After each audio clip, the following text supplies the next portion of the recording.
अब सीधे आपको ले चलते हैं लखनऊ, जहां सीएम योगी आदित्यनाथ लाइव आ रहे हैं। क्या कुछ कह रहे हैं, चलिए आपको सुनाते हैं।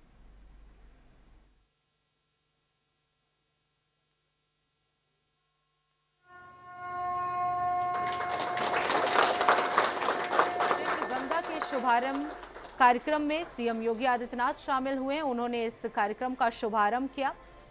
तो ये लाइव तस्वीरें लखनऊ से आप देख सकते हैं। अपने कार्यालय में बैठे हुए सीएम योगी आदित्यनाथ ने गंगा प्रोजेक्ट का शुभारंभ किया। इस दौरान सभी अधिकारी और मंत्री जो हैं वो मौजूद हैं। तो परियोजना का उद्देश्य आपको बता दें, गंगा संरक्षण और स्वच्छता को बढ़ावा देना है। वीडियो कॉन्फ्रेंसिंग के जरिए इसका शुभारंभ जो है सीएम योगी आदित्यनाथ ने किया है। ये लाइव तस्वीरें आप देख सकते हैं, जहां गंगा प्रोजेक्ट संरक्षण और गंगा स्वच्छता को एक बढ़ावा ऐसा देने के अभियान जो पूरे राज्य को डिजिटल रूप से जोड़ने का संकल्प लेकर आया है। अगले 2 से 3 वर्षों में 20 लाख से अधिक घरों तक हाई स्पीड ब्रॉडबैंड पहुंचाया जाएगा। 8,000 से 10,000 डीएसपी अपने क्षेत्र में कनेक्टिविटी।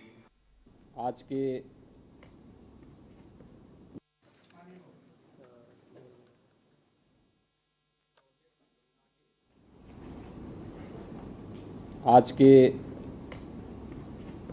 लॉन्चिंग कार्यक्रम के अवसर पर आयोजित इस समारोह में मेरे साथ उपस्थित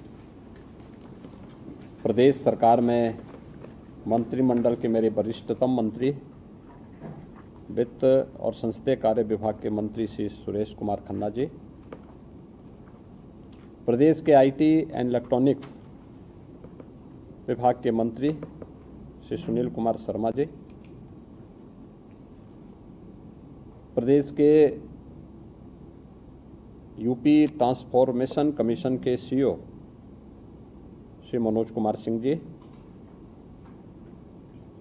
अवस्थापना और औद्योगिक विकास के आयुक्त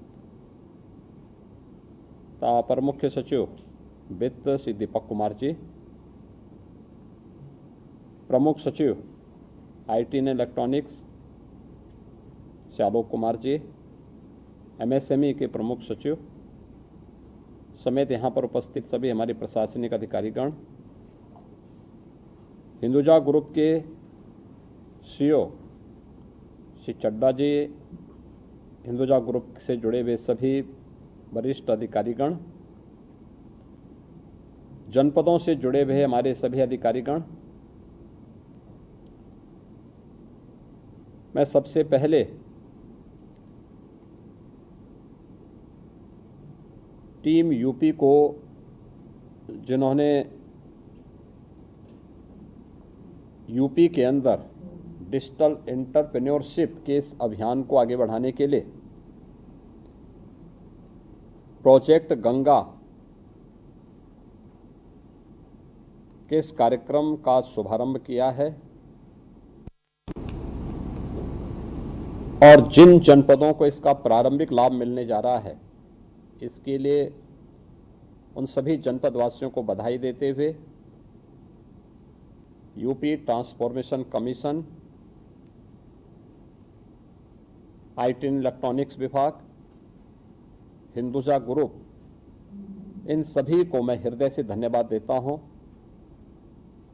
कि एक अभिनव पहल है जो प्रधानमंत्री जी के डिजिटल इंडिया के उस संकल्प को आगे बढ़ाता है जो विकसित भारत और आत्मनिर्भर भारत की संकल्पना को पूरा करता है। हम सब इस बात को जानते हैं कि ब्रॉडबैंड की सुविधा आज की आवश्यकता बन चुकी है। इंटरनेट जितना फास्ट होगा, उतनी ही डेवलपमेंट की गति भी फास्ट होती हुई दिखाई देगी और लोगों के जीवन में भी उतना ही व्यापक परिवर्तन होता हुआ दिखाई देगा। हम लोगों ने प्रधानमंत्री जी के इस विजन को आगे बढ़ाने के लिए कई चरणों में पूर्व में काम किए थे। खासतौर पर ई ऑफिस की हमारी संकल्पना, लैंड रिकॉर्ड के डिजिटाइजेशन की कार्रवाई हो, या फिर प्रदेश के अंदर डिजिटल पेमेंट के कार्यक्रम को आगे बढ़ाने का कार्य हो, या कोविड कालखंड में वीसी सखी जो बैंकिंग करस्पॉन्डेंट के साथ बैंकिंग सुविधा हर ग्राम पंचायत में उपलब्ध करवा रही हैं, इन कार्यक्रमों को आगे बढ़ाने का कार्यक्रम।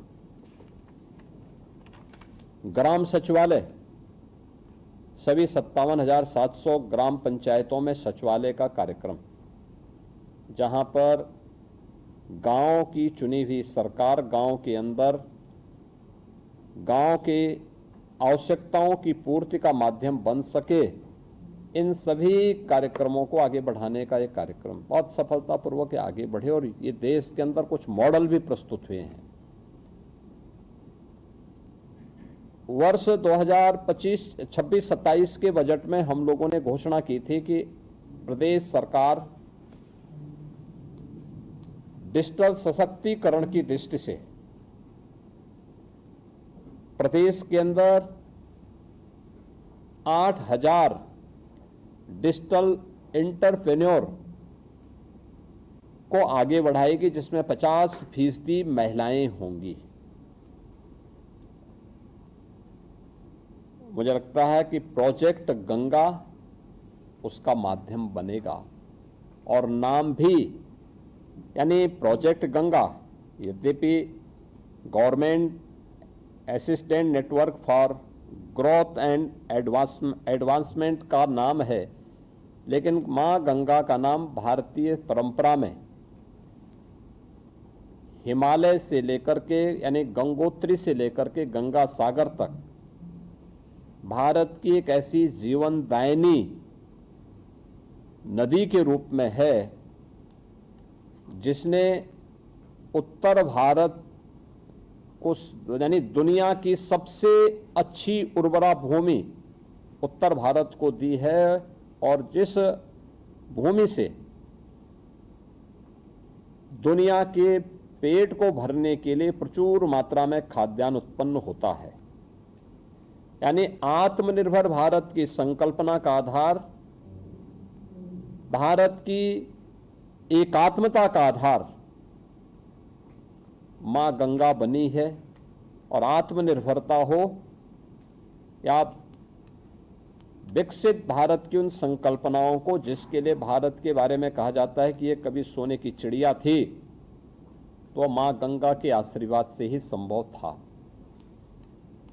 क्योंकि खाद्यान्न उत्पादन में भारत की भूमिका मां गंगा जैसी पवित्र नदियों के कारण ही संभव हो पाया है। और प्रोजेक्ट का नाम भी, यानी इस पूरे अभियान का नाम ही प्रोजेक्ट गंगा है, तो मां गंगा का नाम जुड़ना अपने आप में एक सुखद अनुभूति इस पूरे कार्यक्रम के साथ करता है। इसके लिए प्रदेश के अंदर बहुत सारी स्कीम हमारी पहले से चल भी रही हैं। यानी यह अब तक डिजिटल एंटरप्रेन्योर जो कार्यक्रम आगे बढ़ना है, इस कार्यक्रम में लास्ट माइल डिजिटल कनेक्टिविटी की सुविधा हिंदुजा ग्रुप उन गांवों में उपलब्ध करवाएगा जहां पे वह डिजिटल एंटरप्रेन्योर अपना कार्यक्रम आगे बढ़ाएगा। उस व्यक्ति को फाइनेंशियल इंक्लूजन के साथ जोड़ने का काम प्रदेश सरकार की वे स्कीम करेंगी जो पहले से चल रही हैं। जैसे उत्तर प्रदेश के अंदर हम लोग सीएम युवा के नाम पर अपनी स्कीम चला रहे हैं। इसमें किसी भी ऐसे व्यक्ति को जिसे इस फील्ड में आगे बढ़ना है और अपना स्वयं का वह व्यवसाय प्रारंभ करना चाहता है, उस व्यवसाय को प्रारंभ करने के लिए प्रदेश सरकार उसे 5 लाख रुपए तक का गारंटी मुक्त, ब्याज मुक्त ऋण देती है।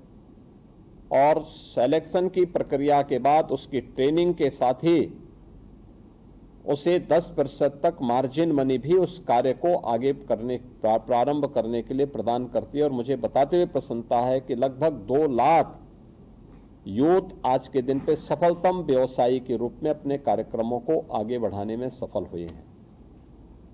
ये हमने गत वर्ष जनवरी 2025 में ये स्कीम आगे बढ़ाई थी और तब से लेकर के अब तक एक सफल मॉडल ये आगे बढ़ रहा है। हम इस पूरी स्कीम को जो भी सिलेक्शन होंगे, इसमें सबसे महत्वपूर्ण कड़ी होने जा रही है सिलेक्शन की।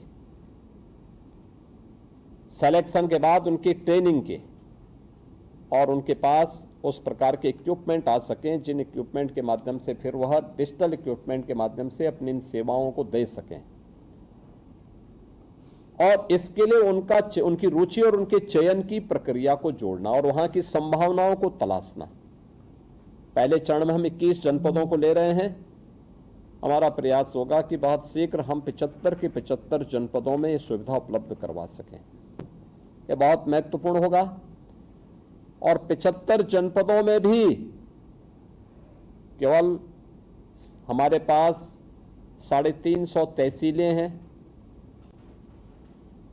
825 विकास खंड हैं, 8000 न्याय पंचायतें हैं। जिन 8000 न्याय पंचायतों के लिए हम इस एंटरप्रेन्योर्स की इस बेहतरीन डिजिटल एंटरप्रेन्योर की स्कीम को आगे बढ़ाना चाहते हैं। लेकिन इसके बाद यह स्कीम 57,700 ग्राम पंचायतों तक पहुंचनी है। हमारा ग्राम पंचायत ग्राम सचिवालय का मॉडल है, वो पूरे देश के अंदर एक मॉडल के रूप में नीति आयोग ने स्वीकार किया।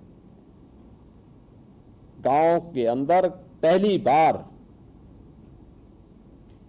सरपंच की प्रक्रिया से लेकर के आज प्रधान के चुनाव की प्रणाली लागू होने के बाद पहली बार ग्राम प्रधान को और लेखपाल को अपना कार्यालय मिल पाया है ग्राम सचिवालय के माध्यम से। हमारा ग्राम सचिवालय एक कमरे का नहीं है, 4 से लेकर 6 कमरे हैं वहाँ पे। उनकी अपनी डिजिटल लाइब्रेरी है वहाँ पे। उनके पास वहाँ पर गांव में ही गांव का व्यक्ति अपना आय प्रमाण पत्र, निवास प्रमाण पत्र, जन्म मृत्यु के प्रमाण पत्र, जाति प्रमाण पत्र सब गांव के अंदर ही प्राप्त कर सकता। अब उसको ब्लॉक जिले का दौरा नहीं करना, वहाँ जाने की वो नहीं उठानी, उसको कष्ट नहीं उठाना है। गांव में ही सारी सुविधाएं उसको मिलेंगे।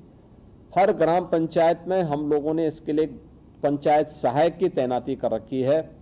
जैसे सरकार भी पैसा देती है, लेकिन साथ साथ हर सर्टिफिकेट में भी उसको पैसा प्राप्त होता है। हमारा मॉडल ऐसा होना चाहिए जो व्यक्ति को आत्मनिर्भर बनाए, वह गवर्नमेंट पे उसकी निर्भरता न्यूनतम रहे। हम हर चीज को रेवड़ी संस्कृति से बांटने की बजाय अगर हम आत्मनिर्भरता की तरफ उसको बढ़ाएंगे